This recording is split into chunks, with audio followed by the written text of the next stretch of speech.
This month you are dealing with the topic of moving from vain religion to a relationship with God. And your minister did introduce to you what it is to have a vain religion and how someone can have a personal relationship with God. And today we want to continue on with the same topic of moving from a vain religion to a relationship with God. And the text that have been read to us, the book of Isaiah 29:11-16, and 2 Timothy 1:9, addresses the issues of religion versus a relationship. Isaiah addresses an issue of the way someone can be doing things in the church and in Christianity, that time it was Judaism, whereas their lips is just a lip service, and their hearts are very, very far removed from the reality of God. Isaiah indeed declares that they draw near to me only with words, but their words and the lips, but their hearts are far removed.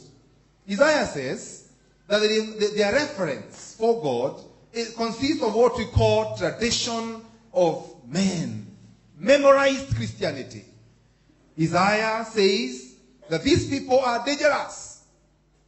And he says that they are deceptive teachers who have what we call a half, or what we call a pseudo-godliness. Half godliness, half what we call kind of paganism, as he was addressing it. Empty and worthless, deceptive and damning message. Isaiah continues to say in the text we have read that they have a bondage to sin, self, and even to Satan, although they are in the church and although they are in religion. And he continues to say that these people indeed even go to a point of challenging God himself by saying, who are you? You can't even see us. Who are you? Can you see what we do in our closets? Very interesting. They don't even understand God. And this description of Isaiah in Isaiah 29 is indeed what you have been dealing with this month. Issues of just being religious. The second lesson, Paul addresses his son called Timothy. And he tells him how in the last days people will be. And indeed we are in the very last days. The way people will be lovers of themselves, lovers of money, boastful, proud, blasphemous, disobedient to their parents, and I'm happy that the young people are here, and thankful, people who are unholy, unloving, unforgiving, and thunderous. Although they are Christians, in the last days, these people will be like this. He talks about people who have no self-control, brutal, despisers of good, traitors, headstrong, haughty, lovers of pleasure rather than lovers of God. And indeed, Paul is telling this young man, run away from such kind of people because they will be there in your generation. Hello? That's what he says to his son. One more thing that he says is that these people will deny the power of God and only hold to the outward form of religion. Very interesting. The outward form of religion does not influence anyone to do right. Are we together? It is the power of God that influences us to do right. So when Paul is telling Timothy that although these people are Christians, they have a form of godliness. When you look at them, you see people who are religious, but the power of God that delivers is not allowed to work in their lives. Indeed, it is just like religion for religion's sake, not religion for the sake of knowing Jesus Christ. It is like today, people will be able to join churches, to attend services, to sing and pray, even give to God. However, their hearts may be far removed from the God they are serving. Very, very unfortunate indeed. And because this is indeed what we call a theme for the month, people may embrace what we call the postmodern religion that allows you to do anything, believe anything, adores anything, and live in any way that you choose. Indeed, our constitution is very clear on the right of doing what you want to do. I always say that this constitution is good, but not for Kenyans. Hello? Yeah, because our Kenyans need to be fixed a bit to do what is right. It is a constitution for people who are a bit civilized. I'm not saying we are civilized, especially here, because I can see people who are educated. But there are many people who struggle with this constitution because of the right that it gives us. What am I saying? Their form of godliness is simply a shell which looks like it is the essence. However, it lacks the substance of the power of God in their lives. Very unfortunate again. These two texts address us as Christians today. The 80% of us who are in this country as Christians, people who should not just be ticking in that box that says, which religion are you in? So you either say you are Christian, or you are a Muslim, or you are Hindu. And now there's a new one that was registered the other day of atheists. You heard about it. And we pray that it should be registered because we believe in the supreme of God. Supremacy of God. Hello? I know there are lawyers here. That's debatable. Bwana asifiwe. Now, Jesus also struggled with the same way of vain religion when he was addressing the Pharisees in the book of Matthew 23, verses 25 and 28. He says, you scribes and Pharisees, you lovers of yourself, you are only concerned with the outward form of religion. Jesus continued to say, you wash the outside cup, but inside is full of robbery and self-indulgence. I think Christ was one of the toughest preachers that ever lived. But guys still followed him. Hallelujah. He spoke the truth. And people who are against him, like the Pharisees he is addressing here, were not very happy with what he was saying. He was talking of them being just what we call whitewashed tombs. On the outside so beautiful, yet inside is dead men's bones and all uncleanness. Who here would want to call this pastor preaching someone with whitewashed tomb? That when you see me like this, very well Presbyterian, well collared, that in me, they are dead bones. Very unfortunate. Outward appearance to be righteous to men, but inwardly the Pharisees were full of hypocrisy and lawlessness. They came in sheep's clothing, inwardly they were ravenous wolves. In chapter 7 of Matthew, verses 15. So what does it mean then, members of this parish and this congregation, to have an outward form of godliness without a relationship with God? One, it is indeed what we call lack of effective spiritual ministry, apart from just what we would call personal godliness to gratify oneself. And everyone here has desires. I also have my own desires. But when we go to the cross of Jesus, my desires are secondary, and Christ is the one who takes preeminence. At what time do you say amen here? Is it when there is a nice point? Hallelujah. I thought it's when there is a point. Amen? Amen. Outside godliness is indeed, and not being religious, just being religious or the relationship, is indeed what we would call empty baptism. We as Presbyterians, we believe in the twofold sacraments, the baptism and the Holy Communion. And they can be an empty thing, where I come here, confess, and then simply go out and be the same man after even being baptized. Taking vows in marriage for the sake of it. As a member of the Women's Guild, as PCMF, as the ropes people, they are the latest guys who've taken vows today. You know, empty religion, you take vows when it's not necessarily in your heart. That's outside religion. Lack of genuine fellowship or going for fellowship for the wrong reasons. And sometimes we may go for fellowship, whether it is district or women or men, for the wrong reasons. Not to meet with Christ, but to have a club that I belong to. Which was your district? The one that sang. Baraka. That I belong to Baraka, at least I'm known, even though the parish minister may not know me, at least the Baraka elder knows me. That is Presbyterianism. Hello? Where you are in small units. But if it is that is the reason for you going for district, then that is just religiosity. It has no power. Please keep going to fellowship. Hallelujah. Or what we would call observance of holy days, just for the sake of it. Whether it is Christmas, whether it is Easter, whether it is a Sabbath day like this one, that there is no impact that it has in your life. That you come in there, day in, day out, from January to December, and your life is not changed. So it just becomes a formal way of coming early, and I thank God for your early Holy Communion. That's nice in Chungaji. Because when I came, the doors were closed. I love that. But someone can come to the Holy Communion and go out the same person. That's religiosity. There must be an impact that when I take that bread and that wine, something happens in my life. At what time do you say amen? Hallelujah. I'm still waiting. What does this mean to us? The vain religion. What we call the external morality that conceals internal impurity. That may be a very, very good Presbyterian in good standing, coming from, the Goto, where you have to be a good Presbyterian, yet it's just the outside presentation. But within myself, there are areas I'm struggling with. When Paul tells Timothy that the last days people will be holding to the outside form of godliness, but rejecting the power, what does this mean?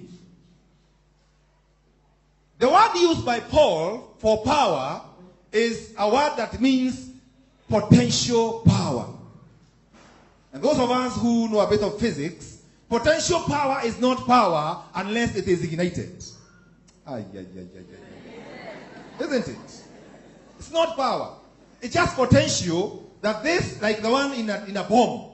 Let me forget about bombs. A dynamo.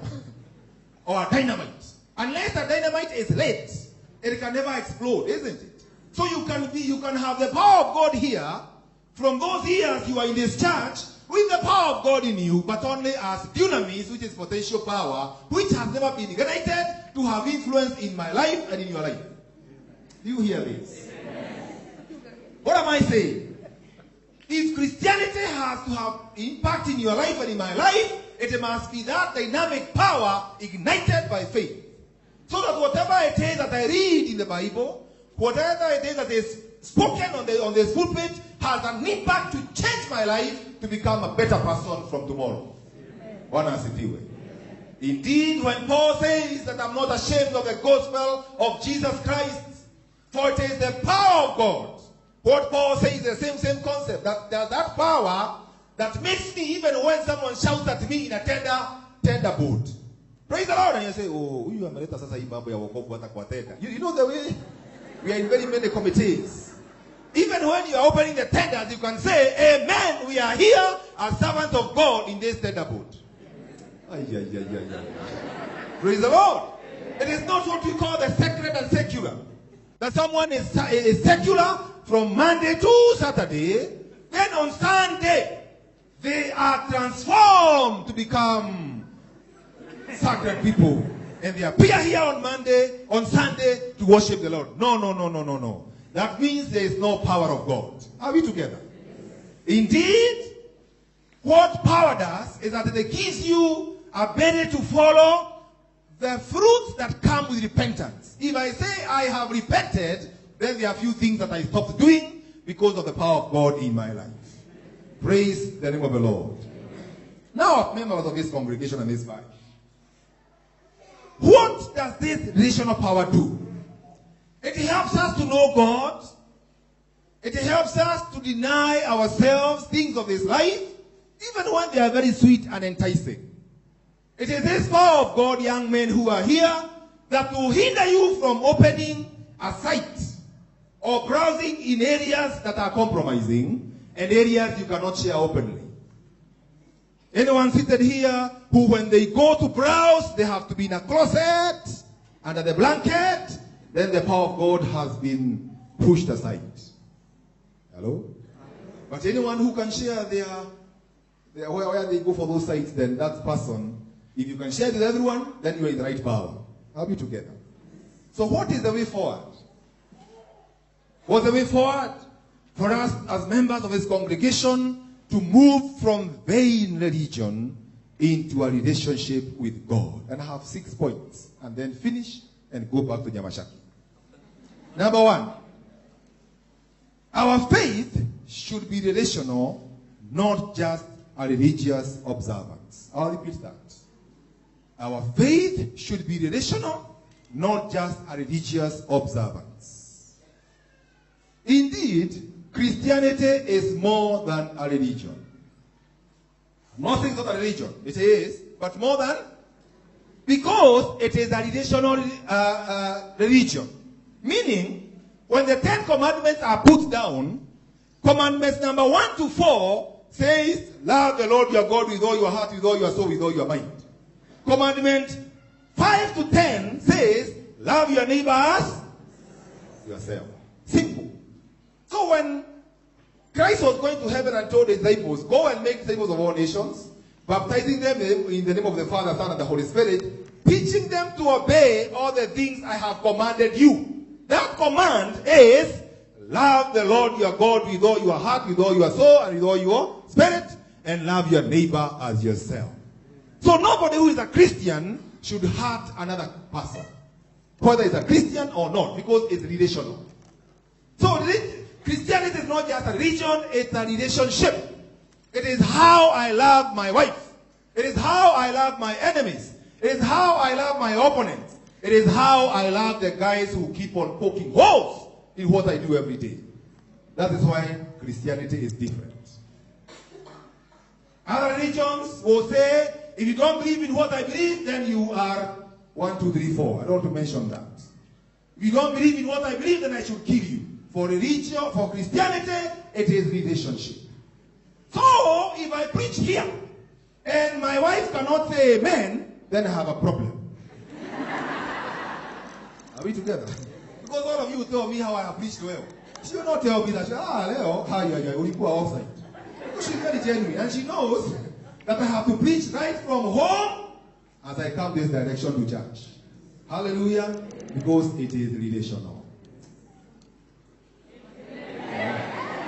Hallelujah. It is simply receiving Jesus as your Savior.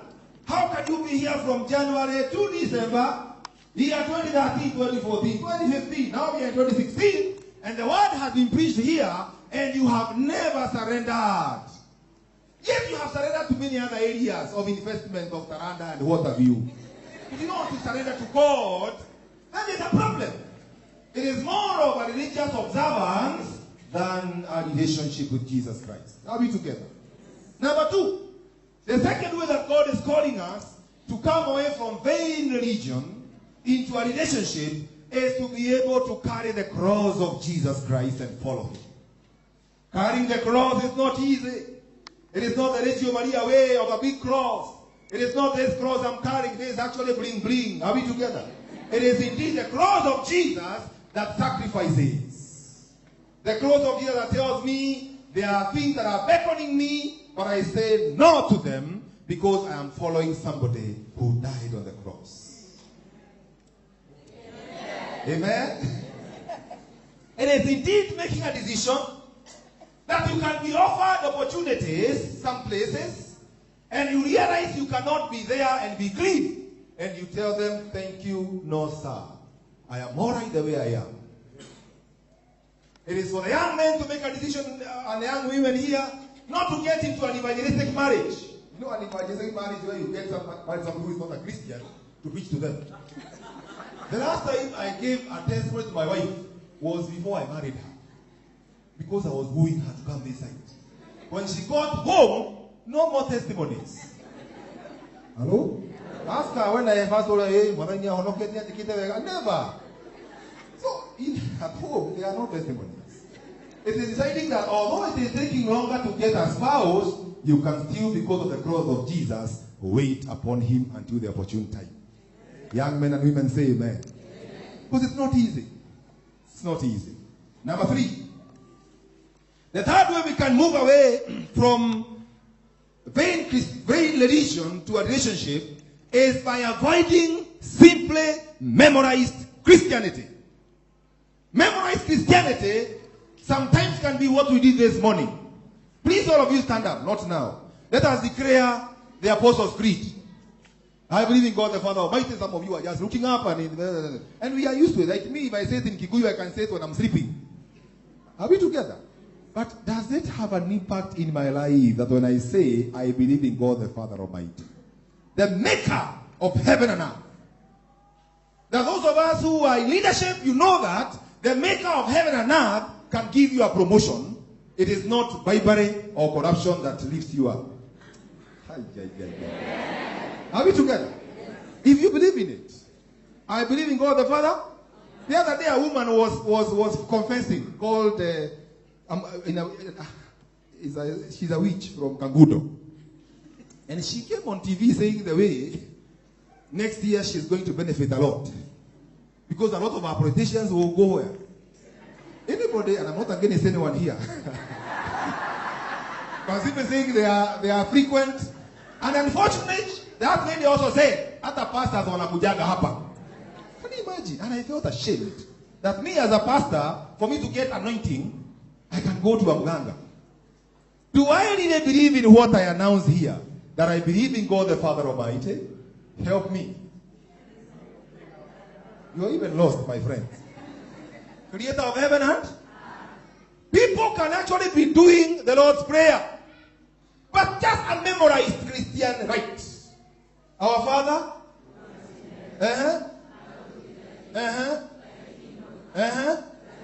Stop at that.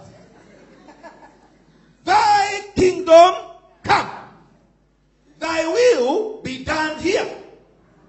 It's as simple. It's one of the most powerful statements I have ever thought about in my life. It's no longer about my kingdom. It's about thy kingdom. So even if my kingdom will lose, may the kingdom of God gain. That in my home, it is not about the kingdom of John Calvin Kamau to rule that woman. It is the kingdom of Jesus Christ ruling her and myself and our children. That anything that does not go within the kingdom is not tolerated in that home, whether done by me or by her. Thy kingdom. But if it's just a memorized rite of Presbyterian, that before we start the service, after she prays, she asks us, "Our Father," and you follow her. And if she made a mistake not to do it, you would have heard it from you. "Our Father," you know, just in case she misses out. Because it is a right, Let us run away from this memorized Christianity. Are we together? Let us run away from memorized rules and regulations. Isaiah says they are commandments of men. Let us run away from them. So that whatever it is that I say, it has an impact in my life. Hallelujah, Jesus. It has an impact in my life. When I say, "Give me today my daily bread," I am assured that even if I die today, my family has bread. Even when I'm gone. So I have no reason to steal money from wherever I work to invest for them, because it is not me who supplies bread, it is God who supplies. Yeah. Praise the Lord. Yeah. After all, nani hapa nakulaga sahani mbili tatu ya chakula? Si ni mmoja tu. Who here has two trousers? Please stand up. Nobody. You only wear one trouser at a? Who here sleeps in two beds? Kwamba nusu hapa ni dada hii, nusu ingine. Nobody. We are all in one bed. So therefore, the basics of what God supplies are enough. All these other issues that we want to clog our eyes with, sometimes may take us away from the goodness of the Lord. Are we together? Are we still there? Yes. Number 4, the fourth way that members of this congregation can resolve to run away from vain religion into a relationship is to make a decision and to resolve to do the will of God. Bible says in the book of 1 Corinthians 13 and verses 10. 1 Corinthians 10 verse 13. No temptation comes to you except that which is common to man. And God is faithful. He will not let you be tempted beyond what you can bear. And when you are tempted, He will provide a way out. God always has a way out of your temptations. In His will. The only thing is that sometimes the will of God is not very interesting. Tell your neighbor what you have heard. When you resolve to do the will of God, what that means is, if my child gets 350 marks, I don't have to take them to Alliance Boys High School. Because in this country, there are schools for 350 marks. Do you hear what I'm saying? You don't have to go to Alliance or Mangu and give something. That is rottenness. Because already God has provided a way out for where your child can go to school. Did you hear that? The will of God is that we go according to our level. Those of us who are living here in Sukari, there are all manner of houses in this place. We just came admiring them. And even one on sale, they said, can I buy that for you? And she just laughed, knowing that I cannot afford. And I actually don't need it. Are we together? I don't need that house myself. What? I only need 3 bedrooms house. Amen? For me and my wife, for my children, for my boy, for my girls, and the one extra servants' quarters for the visitors who come to seek the Lord in my house. Period. That is me. Are we together? So I don't have to keep on stealing money from church to invest so that I can get a big house. I'm not saying your houses are bad. They are according to your level. Amen? And there's no problem. If you have more money, please get a bigger house. What else if you get bigger cars? Get gatherers. Don't go for field like mine. Go for a bigger car, so that you leave the other smaller cars to us. The only thing is that everyone here who lives in a house they cannot afford, there is already a house in Wendani here of your level. All you need to do is to shift from this to Kari and cross over the other side. Hello? And apart from this, that will come once a year to your house to see the smaller house you are in, and they even don't give you anything, just see and they go, you are okay. The will of God says you live within your means. Amen? Amen? You don't have to keep on fasting and praying for God to take you beyond your means. He has already provided means for you the way you live. Hallelujah. Amen. Number 5. The third thing that can help us to move from vain religion into a relationship with God is to use the power of God to overcome sin. Members of this congregation, we are not saved from sin. No. Nobody here is saved from sin. We are saved from condemnation. Then we are given power to overcome sin. Somebody who is not born again does not have inner power to resist a beautiful woman. Hi, amen. Because your work is to look at a woman and start checking on her, supporting documents. You know the way men will do. That's a normal human being.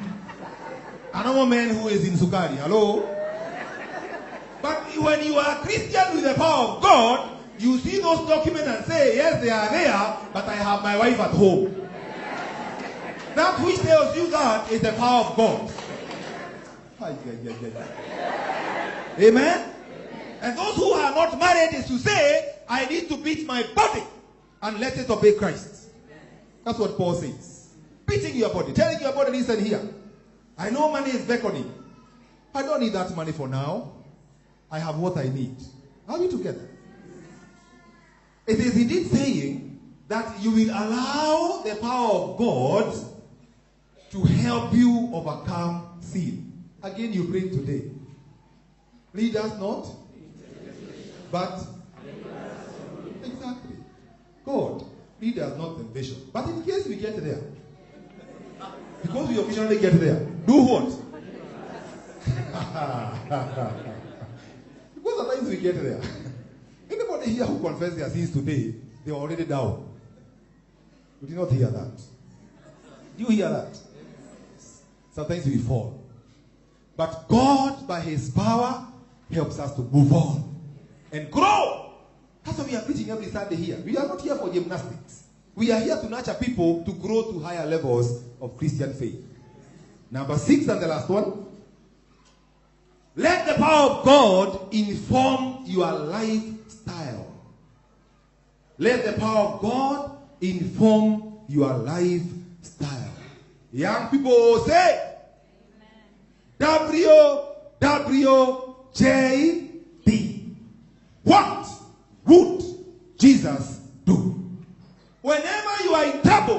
The first question you want to ask yourself, this question are there, you may. No.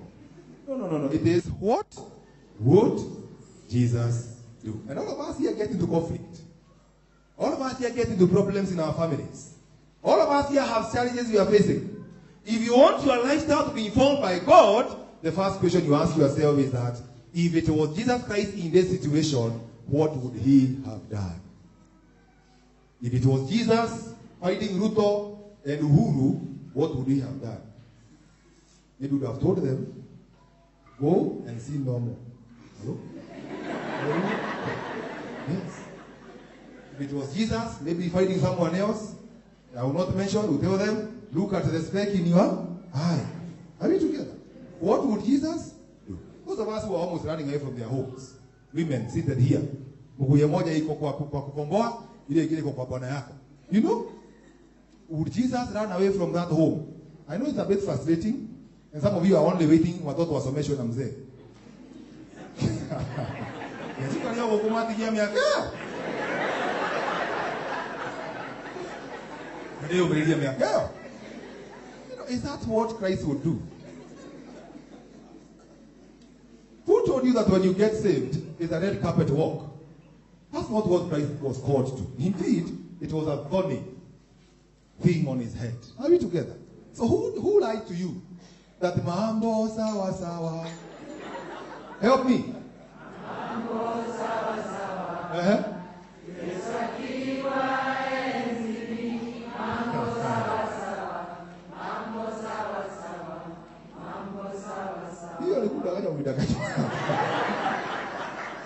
Don't be lied by these musicians here. The truth is, when you come to Jesus, he even tells you, before someone builds a house, the first thing they do is to count the cost. So those of us who are not saved here, don't get saved if you are not counting the cost. Hello? But if you want to count the cost and say, I want to get to Jesus Christ, I know I'll lose a few things here and there. I know I'll lose a few tenders from the government of Kenya. Hello? I know that. That's the truth. Because you cannot be in God and you still are in scrupulous tenders from our government. No, you cannot. It's either you are in God or you are serving Mammoth. Hello? I'll lose a few women. Hello? I already remain with one. Number 3 and 4 have to go. So just count the cost. Then now decide, if you want to leave them, just come. Hallelujah. Come to Jesus here. Otherwise, we'll be praying for you here. And the next day, you are back to baby number 2. You have to count the cost. And this is why Christianity is suffering in this country. Because we have Christians whose lifestyles are not informed by a relationship with God. In conclusion, there is always an opportunity for you to change. Hallelujah. It doesn't matter where you are. The Bible is very clear that a dead dog is better than a live dog is better than a dead lion. Anytime you are alive, you can change your life. That is some Ecclesiastes verses. You can go with that. Hallelujah. A live dog is better than a dead. If today I thought he wanted to get saved, or Jega Karume, who else have died in this country? If you wanted to change life, they cannot change. But me, a very humble man, I can change my life because I'm alive.